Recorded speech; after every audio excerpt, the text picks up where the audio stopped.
CHP? Is there something inside this car? Right.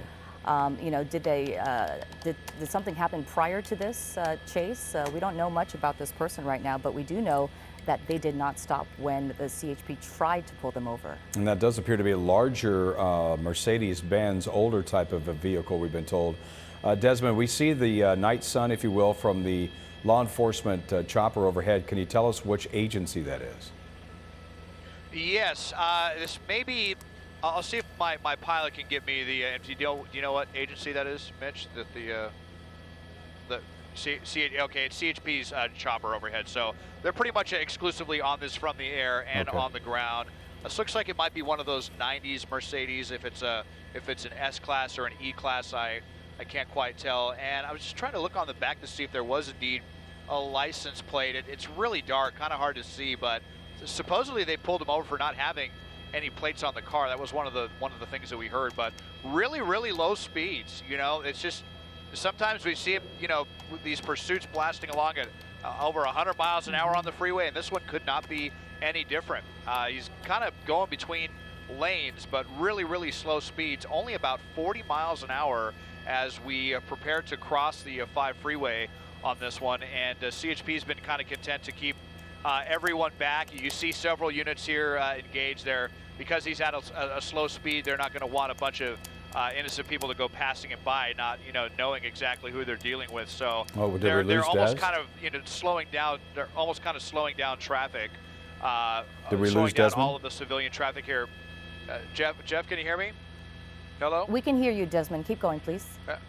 Okay, yeah, we're going over the 5 freeway now, but you see with these low speeds, CHP doesn't want a lot of people coming to pass this guy by, not, you know, knowing what kind of unpredictable behavior might be involved. So they kind of have, you know, they have a unit across each of the lanes and not allowing any traffic to pass this guy. Although now that we come through the interchange, inevitably some people will pass by, but it looks like they're going to get by safely, no issue here. A little bit better lit as I move in here. Definitely a Mercedes on the larger end of the spectrum. A sedan, I think this is going to be an S-Class. I'm not entirely sure, either from the late 1990s or early 2000s, I would say. But just kind of going along here, 45 miles an hour. We've made it all the way out of the Riverside area and kind of been at this pace, I believe, the entire time, well below the speed limit here westbound on the 91 as we make our way into through Buena Park. And if we see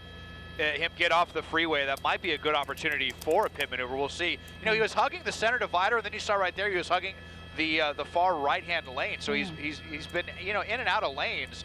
Looks like he's almost having trouble just staying in a lane here along the right-hand shoulder there. But we are exiting right now, and we'll see if this continues to be you know, on the slower end of the pursuit spectrum, or if he continues. But he's going northbound now on Beach Boulevard. So just got off the 91. We're now in Buena Park on Beach Boulevard. Yeah, if he keeps going north there, he's going to head into the city of Fullerton shortly there. But it looks like he's going to be making a left turn.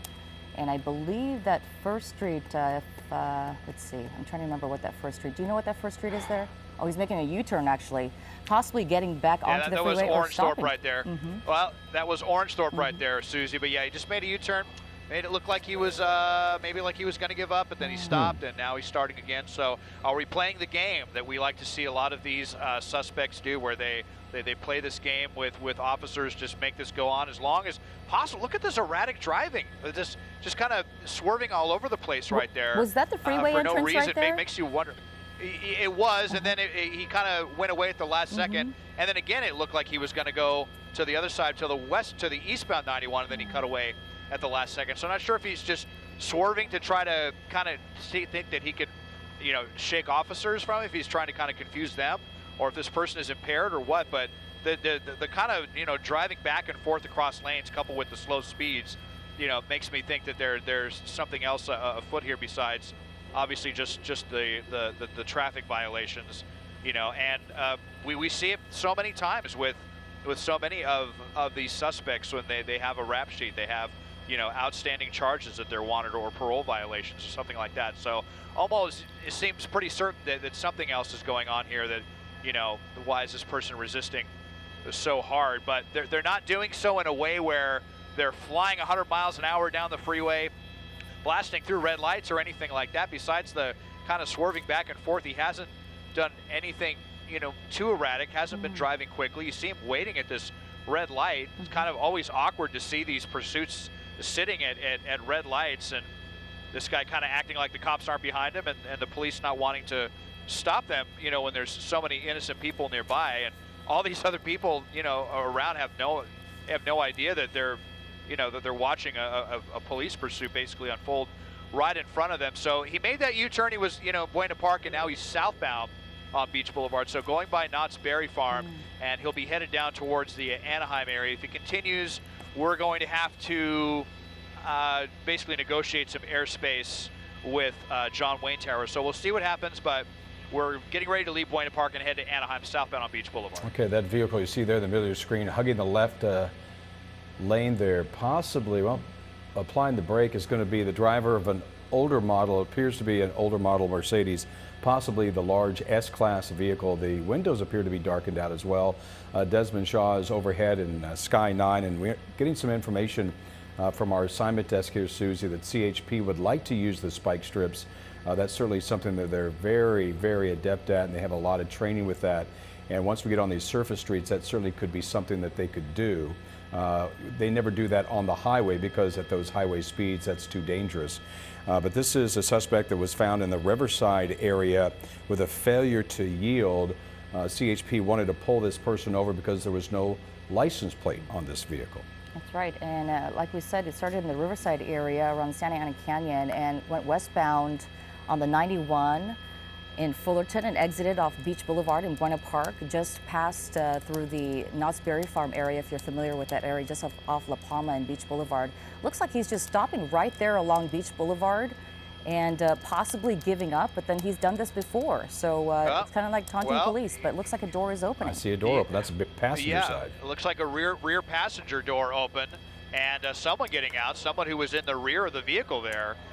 So just letting the passenger out. So one unit's going to stay, and they're going to want to talk to that person, try to get more of the story there. We'll continue on with the chase now as we continue into the Anaheim area, and speed's kind of picking up there a little bit as we are still southbound on Beach Boulevard, just passing Tamara Drive and Olive Drive. But that was certainly odd. So we know there were at least two people, and that person was, you know, in the rear. So I think it's got to be, why were they sitting in the rear seats? You know, were they being chauffeured in this older Mercedes, or is there someone in the passenger seat as well? How many more people? Yeah, you would think how many more people are inside? You would think obviously the passenger would occupy the passenger seat, the driver, and then anybody else in the back. But I mean, it wouldn't be unusual for have just somebody in the back and then a driver, like you mentioned. But do you know what they did with that person that got out of the vehicle? I would assume that they left a unit behind to try to intercept them, Des? Yeah, definitely. They definitely did. I mean, we wanted to keep up with the car still moving, so we couldn't keep that in the shot for sure. But definitely one officer stopped, and they're at the very least going to be questioning or, you know, possibly detaining that person, if at least temporarily, to try to, you know, figure out what role they had or see if they can get some more information on the suspect or how many other people are in the car. Maybe that person in the vehicle can let CHP know, you know, if this is an armed and dangerous person they're dealing with, or is this person impaired? You know, there's plenty of information that hopefully can be garnered from the passenger of that vehicle who was just got out of the rear passenger side of this old, I believe, S-Class Mercedes. But again, you know, dark windows, it's another really common feature of these pursuits. So many of these vehicles with the really dark, you know, tinted windows, so black. I mean, it's like staring into a black hole. You can't see anything going on in that vehicle, either, you know, from the sides or from the rear. Was that a red light they were stopped at again? Yeah, it looked like it. We haven't seen this guy blow through any red lights, but he's also, you know, stopped at some green lights as well. So this really been seeing some odd behavior on this one, but at least relieved that, you know, so far we're not seeing the really, really crazy driving. Oh, he went through a red light right there, didn't even slow down for that one. So just as I had said that he hadn't been blowing any red lights, there he goes right on cue and just goes right through that signal. But at least, you know, just trying to look for any silver lining here right now, that we're not seeing the super crazy driving with, you know, highway speeds on surface streets or anything like that, at about 45 miles an hour. And, you know, Jeff, you mentioned spike strips. It would certainly be a good option. And at the speed that he's going, he's definitely giving CHP time to set up for a possible operation like that. So we'll see if they do end up implementing that, especially because he's been sticking to just a couple of roadways. Sure. He was on the 91 the entire way from the Riverside area all the way into Orange County, and then he got on Beach Boulevard, and this is the only surface street that the suspect has been on right now. So you know, I'm sure some communication taking place. We'll see if they end up doing that. You got to think of the frame of the mind of the passenger in that vehicle. Wanted to get out at some point in time, probably tried to convince the driver, and did so successfully, to stop and let them out. We understand that person got out on Beach Boulevard, which is where this pursuit continues. See that on the right-hand part of your screen. That's going to be when the passenger gets out of the back of that S-Class larger black Mercedes, goes to the sidewalk. We understand a police officer there is probably talking to that person, maybe in custody at this point in time. You see those two units stay behind and intercept them. And then the two other units go with the drivers. This continues here live on KCAL 9. And Susie, I see 3 units behind this suspect vehicle now, but we really don't know how many people are inside this car. It's true. It's one of the many questions that we have in this pursuit tonight. The big question being, why did this person not yield to CHP officers when they were trying to pull them over for simply not having license plates? You know, you wonder what's going on inside that car. As Desmond was talking about, are they impaired? Are they armed? How many people are still in that car? Are there drugs? Something that they don't want the CHP to find out, who knows? But that was really weird behavior too. Like I said before, stopping sometimes at red lights and sometimes not stopping. It looks like something's happening. What's going on, Desmond? Well, Susie, I just noticed he stopped and he opened his car door, but then he closed it immediately. Now, we noticed there were some officers at the center divider just back about a quarter mile ago, and they did just deploy a spike strip.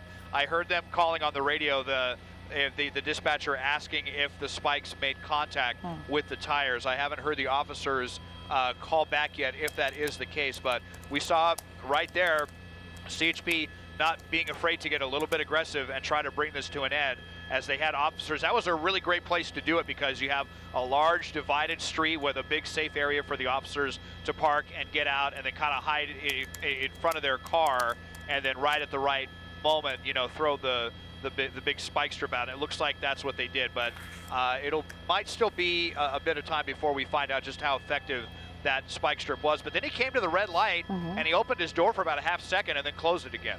So, you know, again, what is that? Is he taunting the officers?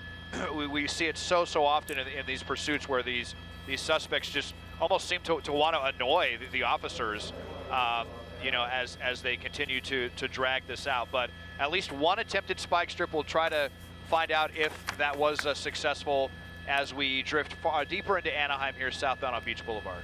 Boy, Susan, I tell you, we see this more often as Des was mentioning, the taunting. You just wonder if these guys are comparing notes, because this is something we've seen over the course of the last 3 or 4 pursuits, often. right? It's true. And it seems like it's been something that's new. I know you've been doing this for a number of years, myself included, been doing these pursuits here in LA, and it just seems like something of a phenomenon recently where they are slower and they stop more often. I don't know if they're trying to conserve gas or whatever the case may be, but that seems to be somewhat of a trend in these pursuits now. It really does. And you know, you just wonder what they're thinking, and now they have their hazard lights on. You just wonder what they're doing. Are they drawing more attention to themselves? Are they taunting police, saying, hey, here we go again, you know? I mean, they're not going at, you know, any erratic speed or anything like that. They haven't been driving erratically, even on the freeway. I mean, the worst we saw was them hugging some lanes and doing a little bit of, you know, turning off the freeways suddenly, but that was pretty much it. But if we're going about, let's see, here, 42 miles or so along Beach Boulevard, that's pretty much speed limit. Yeah, and you know, we don't know what's going on inside that vehicle. At least one passenger in the back got out. So if there are other people in there, maybe they're trying to convince the driver to pull over. Maybe there's a reason why the hazards are on. We don't know the conversation that's going on inside of this vehicle. It appears that there is a conflict because the driver seems to be at one point in time on the highway, appeared to know what they were doing, where they were going, and all of a sudden just seems to kind of be ad-libbing what they're doing here, and not necessarily breaking every rule. They have gone through one red light, but here we are again, Susie, stopping and lawfully stopping at a red light here. Yeah, and it just makes you so nervous when there's other people around, possibly not knowing what's happening right next to them. So, it's strange that they're stopping at red lights, but then again, we've seen worse than this, that's for sure. So, I mean, what CHP officers are doing exactly, I'm sure they have a plan. They're going to be working it out tonight. But again, this is a slow speed moving pursuit as far as we've seen it on the freeway just once and now along Beach Boulevard. Be sure to turn it over to CBS 2 News at 11 for more on this CHP Pursuit with Pat. Breaking news right now on CBS 2 News at 11 p.m. And that breaking news, a CHP pursuit that started in Riverside County and is now in Orange County.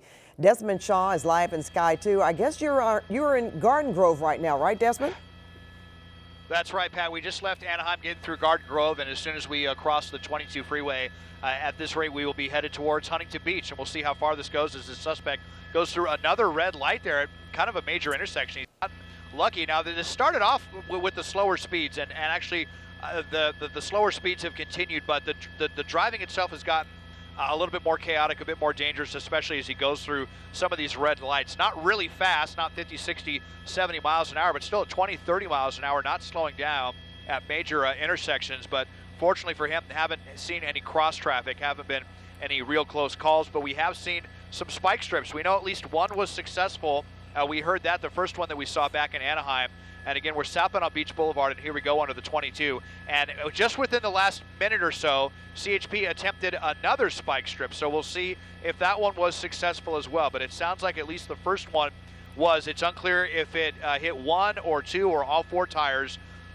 We'll see if we hear CHP talking any more about that. But this Mercedes S-Class, larger, older vehicle, maybe about 20 years old or so, is just kind of, going down at a pretty leisurely pace, got to say, Pat, southbound on Beach Boulevard. We came all the way out of Riverside County just for traffic violations for not having a license plate. That was the first thing we had heard, and CHP just wanted to conduct a routine stop, and this guy continued on. Looks like might be going into we're seeing if he's going into a big shopping plaza here. We'll see if he's going to go into this drive-through or what, but well, hey, Desmond, that's the first time now that we've been off of Beach Boulevard. Go ahead, Pat. Yeah, we want to tell our viewers right now that we're not exactly sure how many people are in this car. We did see a passenger. I was watching on our sister station, KCAL9, and listening to you. We saw a passenger exit the vehicle. I believe it was Beach Boulevard at Anacapa Way. A passenger got out of the rear.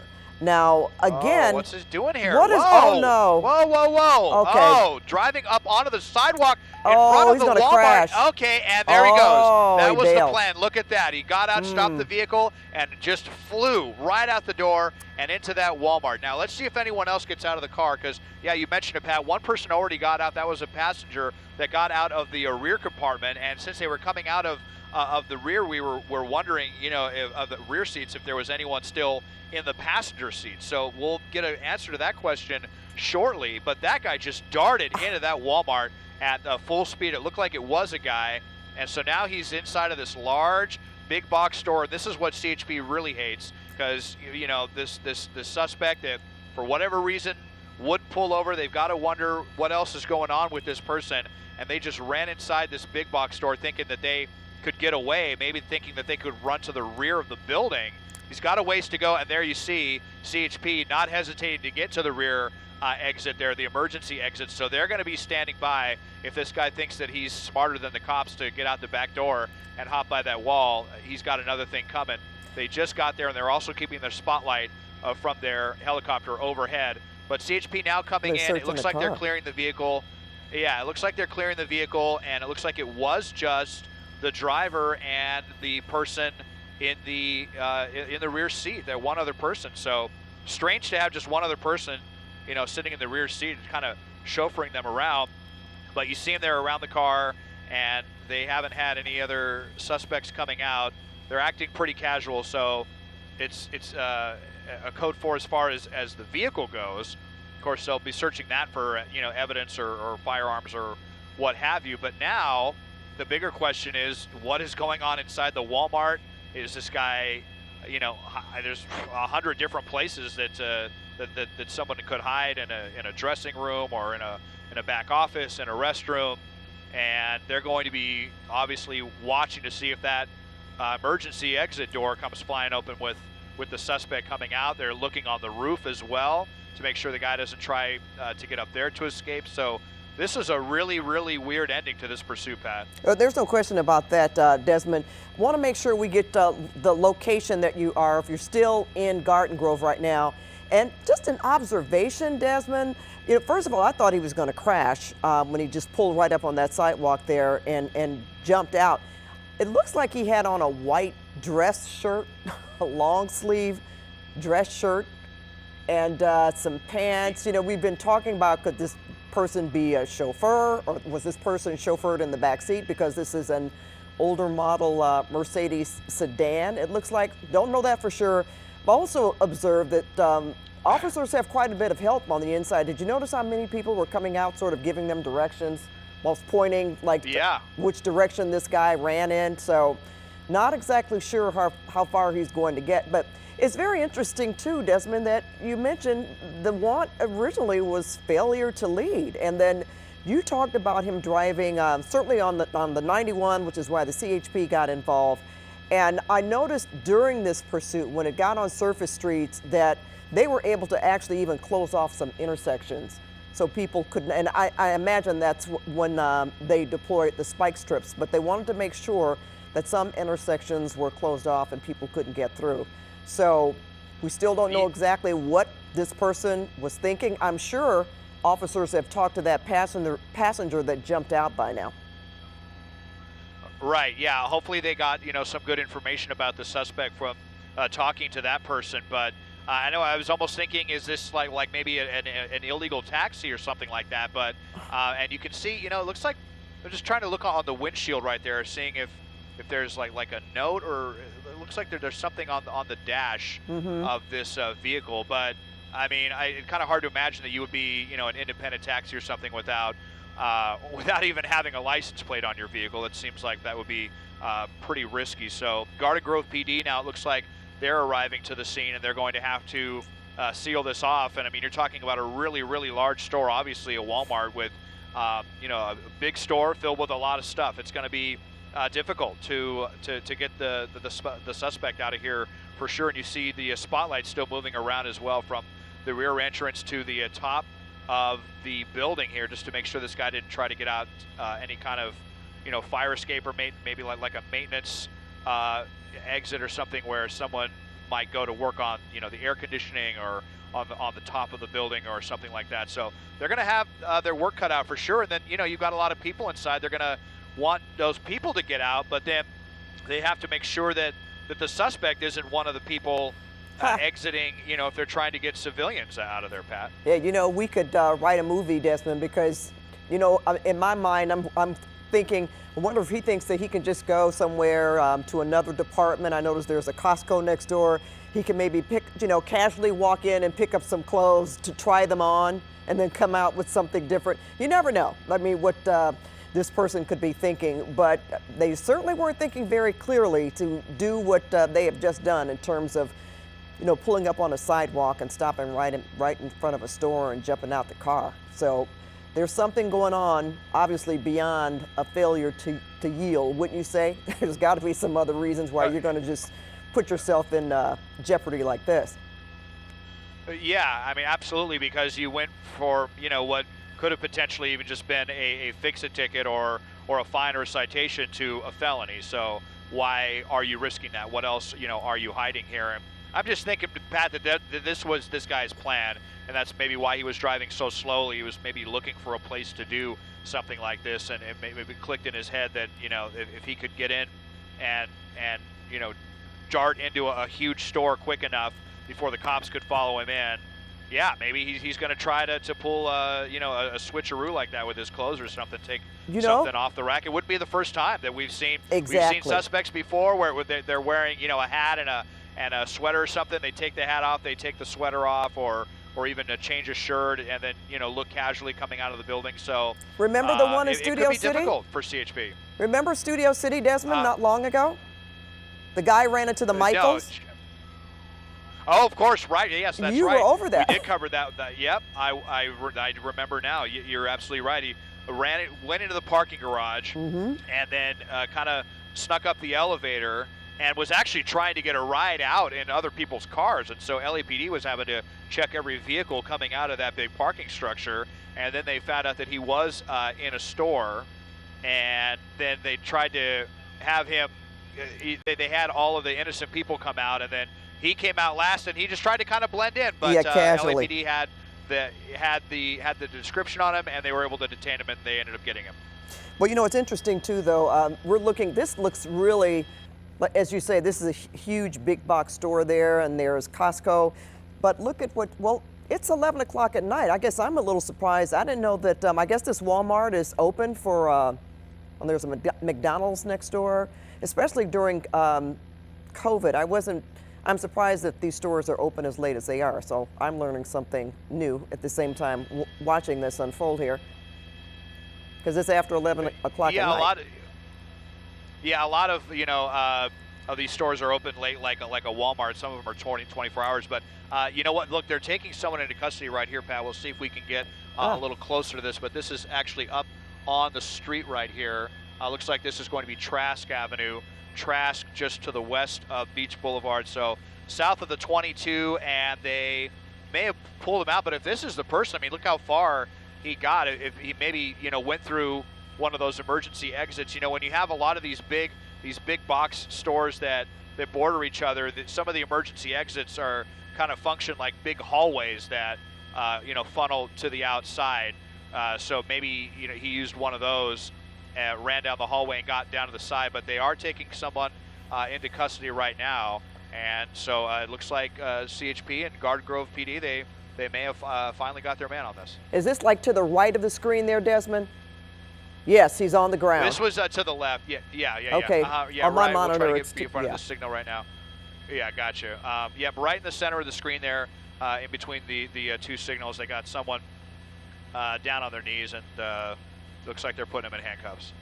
All right. Well, that was my next question anyway. I was going to ask you what was happening on the perimeter of this parking garage, but we can see there that they have someone in custody, and we're going to assume, Desmond, that this is the person that they were looking for. That's a lot of police cars. I mean, it's got to be tough because that guy got out and ran so fast it would have been difficult for them to even, get a description. However, maybe they got, a really good description either from, some people who saw the guy fly right by him, or from that passenger who was in the vehicle that we saw exit back in Anaheim, back on Beach Boulevard. And I guess, they had a good enough description to find this guy, or maybe, again, they probably found him in one of the emergency exits, I'm guessing, right over in this area, probably let out here, and got somebody out here in the parking lot, kind of all alone, not around any vehicles, and they were able to, put two and two together, and this person now in custody, it looks like. And you mentioned Garden Grove Police also were on hand to help out, especially during after they left the freeway after the 91 and they pulled into the shopping center. You pointed out that Garden Grove Police were also on scene. So a number of officers assisting CHP in bringing this to an end, we believe. Yeah, the CHP obviously keeping all of the agencies apprised as they go along. When they were in Anaheim, they were giving them the details, and then Garden Grove, and then that's why the officers stand by just in case something like this happens when the suspect gets out in your jurisdiction and now goes and runs inside a Walmart. That now essentially becomes Garden Grove's at least partial responsibility to come in and secure the scene, and another chase comes to an end, Pat. Well, Desmond, we're quite the pair, I must say. I'm joking, but you know what I'm trying to say, because